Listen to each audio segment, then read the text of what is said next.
জুলাই শহীদ দিবস আজ দেশ জুড়ে পালিত হচ্ছে রাষ্ট্রীয় শোক। মঙ্গলবার এক প্রজ্ঞাপনে শোক পালনের এই সিদ্ধান্তের কথা জানানো হয়।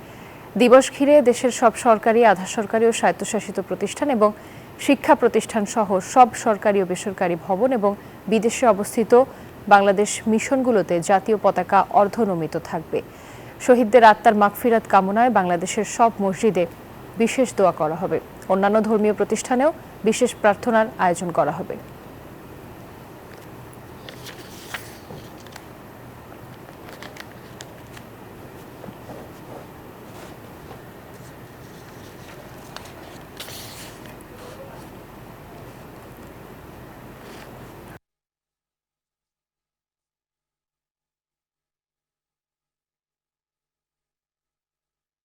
মানিক, জুলাই শহীদ দিবস ঘিরে রংপুরে আজকে কি কর্মসূচি রয়েছে জানাবেন।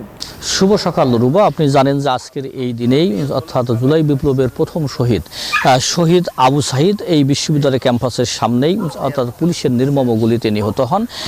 সেই আবু সাঈদের শহীদ হওয়া থেকে শুরু করে আজকে দিনটিকে অর্থাৎ শহীদ জুলাই দিবস উপলক্ষে বেগম রোকেয়া বিশ্ববিদ্যালয়ে নানা কর্মসূচির আয়োজন করা হয়েছে। কিছুক্ষণের মধ্যেই আবু সাঈদের বাড়িতে যাবেন VC professor doctor Shawkat Ali সহ এখানকার শিক্ষার্থীরা। আপনাকে যদি বলি যে আজকে এখানে নানা কর্মসূচির মধ্য দিয়ে 4 জন উপদেষ্টা এখানে আসবেন, অর্থাৎ আইন উপদেষ্টা আসিফ নজরুল, পরিবেশ উপদেষ্টা রেজওয়ানা হাসান, শিক্ষা উপদেষ্টা চৌধুরী রফিকুল এবং আরেকজন উপদেষ্টা ফারুকি আজম আসবেন।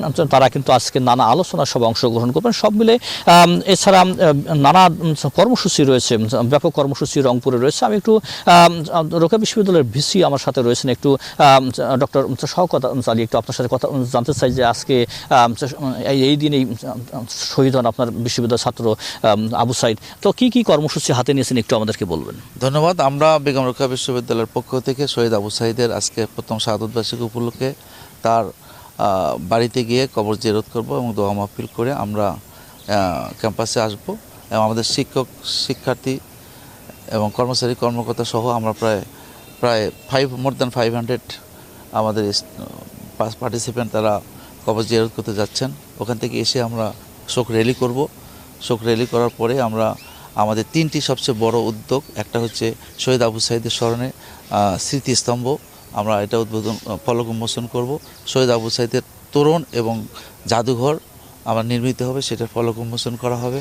পরবর্তীতে আমাদের স্ট্রিট স্টাম্প, যেটা আবু সাঈদের মেমোরি হিসেবে এটা ওখানে ফলক উন্মোচন করা হবে। তারপরে আমাদের আলোকচিত্র প্রদর্শনী হবে। আলোকচিত্র প্রদর্শনী আমাদের সম্মানিত অতিথিরা এখানে পরিদর্শন করবেন এবং পরবর্তীতে 10:30 থেকে আমাদের শহীদ আবু সাঈদের বাবা আমাদের অনুষ্ঠানের প্রধান অতিথি, 21টি পরিবার শহীদ পরিবারের প্রতিনিধি হচ্ছে আমাদের বিশেষ অতিথি এবং সম্মানিত অতিথিরা যারা ঢাকা থেকে সম্মানিত উপদেষ্টা মণ্ডলী সহ ইউজিসির চেয়ারম্যান, ইউজিসির মেম্বার এবং মাননীয় সিনিয়র শিক্ষা সচিব মহোদয় আমাদের এখানে উপস্থিত থেকে আমাদের এই অনুষ্ঠানের রাষ্ট্রীয় প্রোগ্রাম হিসেবে আমাদের এই অনুষ্ঠানটা উদ্বোধন ঘোষণা হবে। এবং অনুষ্ঠানের পরেই অনুষ্ঠানের মধ্যে আমাদের একটা আবু সাঈদ স্মরণের স্মরণিকা মোড়ক উন্মোচন করা হবে এবং সকল শহীদদের প্রতি আমরা একটা বেগম রোকেয়া বিশ্ববিদ্যালয়ের পক্ষ থেকে ক্রেস্ট প্রদান করব। এবং গতকাল এবং আজকে আমাদের আবু সাঈদ স্মরণে চিত্রাঙ্কন প্রতিযোগিতা গতকাল স্কুল এবং কলেজের শিক্ষার্থীদের মধ্যে হয়েছে।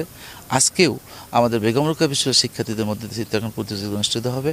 এবং বাদ জোহর, যদি আমাদের বাদ আসর ছিল, সম্মানিত উপদেষ্টাদের আগ্রহের প্রেক্ষিতে আমরা বাদ জোহর সকলের উপস্থিতিতে আমরা দোয়া মাহফিল অনুষ্ঠান হবে এবং পাশাপাশি উপাসনালয়ে প্রার্থনা অনুষ্ঠান অনুষ্ঠিত হবে। কথা বলছিলাম বেগম রোকেয়া বিশ্ববিদ্যালয়ের ভিসির সাথে, তিনি কিন্তু বলছেন যে আজকে সারাদিনে যে কর্মসূচি রয়েছে সেই কর্মসূচি সম্পর্কে বলছেন। আপনাকে যদি বলি যে এই আবু সাঈদ হত্যার কিন্তু 1 বছর আজকে পূরণ হতে যাচ্ছে, কিন্তু এখন পর্যন্ত যে মামলাটি হয়েছে সেই মামলা থেকে মাত্র 4 জনকে গ্রেপ্তার করা হয়েছে এবং বাকি যে 26 জন রয়েছে তাদের বিরুদ্ধে কিন্তু অর্থাৎ আন্তর্জাতিক অপরাধ ট্রাইব্যুনাল 2 সেখানে তাদের বিরুদ্ধে কিন্তু গ্রেপ্তারি পরোয়ানা জারি করেছে।